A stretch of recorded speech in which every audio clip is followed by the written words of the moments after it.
ज्ञान तपः कर्म स्वाध्याय निरतो भवेत् एष एव हि श्रुत्युक्तः सत्यधर्मसनातनः सत्यधर्मसनातनः एष आदेशः एष उपदेशः एतद अनुशासनम्। सर्वांना नमस्कार। आज आपण श्रीमद भगवद्गीता अध्याय 15 पुरुषोत्तम योग श्लोक क्रमांक 12 व 14 पाहणार आहोत। या श्लोकांमध्ये भगवान श्रीकृष्ण व संत ज्ञानेश्वर यांनी सूर्य आणि अग्नीविषयी वर्णन केलेले आहे। यदादित्यगतं तेजो जगद्भासयतेऽखिलं यश्चंद्रमसि यच्चाग्नो यत्तेजो विद्धि मामकम्।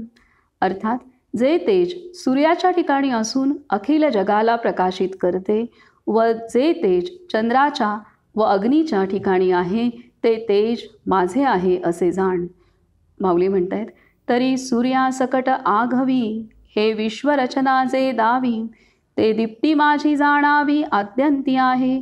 जल शोषुनी गेली या सविता ओलांश पुरवी तसे जे मागवता ते चंद्री पंडुसुता ज्योत्स्ना माझी आणि दहन पाचन सिद्धी करी तसे जे निरवधी ते हुताशी तेजो वृद्धी माझीची गा। अर्थात सूर्य आणि ही सर्व विश्वरचना ज्या प्रकाशाने दिसते तो सर्व प्रकाश माझा आहे असे समज। तो विश्वरचनेच्या आधी व नंतरही आहेच। अर्जुना, सूर्य पाणी शोषून गेल्यावर तेथे मागाहून ओलावा पुरवणारी जी चंद्रप्रभा ती माझी होय आणि दहन किंवा पाचन करण्याची जी अग्नीच्या ठिकाणची अमर्याद शक्ती ते सुद्धा माझेच तेज होय। अहम वैश्वानरो भूत्वा प्राणिनां देहमाश्रितः प्राणापानसमायुक्त पचाम्यन्नं चतुर्विधम्। अर्थात मी जठराग्नी होऊन प्राण्यांच्या देहाच्या आश्रयाने प्राण व अपान या वायूंशी संयुक्त होऊन 4 प्रकारचे अन्न पचवितो। माऊली म्हणतात, मनोणी प्राणी जातांच्या घटी करुणी कंदावरी आगिठी दीप्ती जठरी ही किरीटी मीची झालो प्राणा पाणाच्या जोडभाती फुंक फुंकोनिया अहोराती आटी तसे नेनो किती उदरा माझी शुष्के आणि स्निग्धे सुपक्वे का विदग्धे परिमीची गा चतुर्विधे अन्ने पची। एवं मीची आघवे जना निरविते मीची जीवन जीवनी मुख्य साधन वन्नी ही मीची। पचन व्हावे म्हणून प्राणीमात्रांच्या शरीरात नाभिस्कंदावर आगटी तयार करून अर्जुना पोटातील अग्नीही मीच झालो। प्राण व अपान या वायूंच्या जोडभाताने अहोरात्र ती शेगडी फुंकून फुंकून पोटामध्ये किती अन्न जिरवले ते सांगता येत नाही। ओली सुकी शिजलेली भाजलेली वगैरे 4 प्रकारची अन्ने मीच पचवतो। अशा प्रकारे सर्व प्राणी मीच आहे, त्यांच्या निर्वाहास लागणारे अन्न मीच आहे व अन्न पचविण्याचे मुख्य साधन जो जाठराग्नी तोही मीच आहे। पासून सूर्यास्तापर्यंत सूर्याच्या प्रकाशातच सृष्टीतील सर्व कामं होतात। तसेच आपल्या जीवनातील आपण कार्य करत असतो। सूर्याची उष्णता संतुलनात असेल तरच ही सृष्टी संतुलनात असते, सर्व ऋतू व्यवस्थित होतात। पावसाळ्यात जर काही दिवस आपणाला ढगाळ वातावरणामुळे सूर्याचं दर्शनच झालं नाही तर आपलं मानसिक आणि शारीरिक स्वास्थ्यसुद्धा बिघडतं। तसंच उन्हाळ्यामध्ये अतिप्रखर उष्णता असेल तर तीसुद्धा असह्य होते। तर अशा रीतीने ची उष्णता संतुलनात असणं अत्यंत आवश्यक आहे। ग्लोबल वॉर्मिंग जे दिवसेंदिवस वाढत आहे त्याचे दुष्परिणाम प्रत्येक जीव अनुभवत आहे आणि प्रत्येक जीवाचं जीवन हे धोक्यात आलेलं आहे।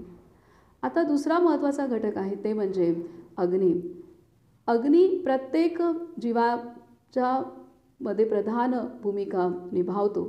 ते म्हणजे प्रत्येक जीवाच्या शरीरामध्ये जठरामध्ये जो अग्नी आहे त्या अग्नीच्या सहाय्यानेच जाठराग्नीच्या सहाय्यानेच अन्नाचं पचन होतं आणि त्यामुळे प्रत्येक व्यक्ती ही जिवंत असते, प्रत्येक प्राणी हा जिवंत आहे।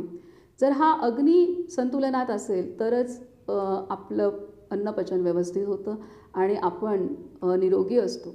जर शरीरातील जठर अग्नी कमी झाला किंवा जास्त झाला तर आपल्याला विविध आजार होतात आणि हा अग्नी शरीरातून निघून गेला तर आपण जिवंतच राहू शकत नाही, आपल्याला मृत्यू येतो.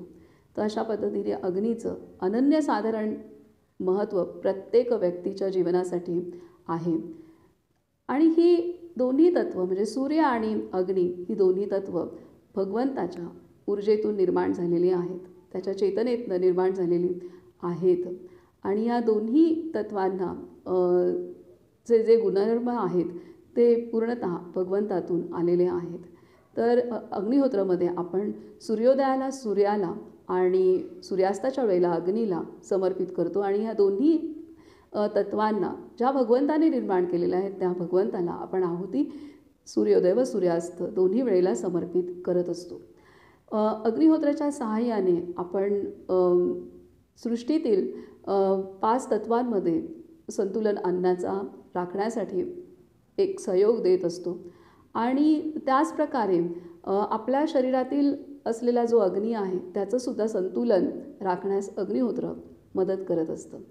आणि तसंच जो सूर्य आणि अग्नी ज्यावरती प्रत्येक जीवाचं जीवन आधारित आहे त्या सूर्याच्या अग्नीच्या प्रति कृतज्ञता आपण अग्निहोत्राच्या माध्यमातून व्यक्त करतो आणि त्या सूर्याला आणि अग्नीला ज्या भगवंताने निर्माण केलेलं आहे त्या ईश्वरीय शक्तीचे सुद्धा आपण कृतज्ञता अग्निहोत्राच्या आहुतीतून व्यक्त करत असतो. धन्यवाद.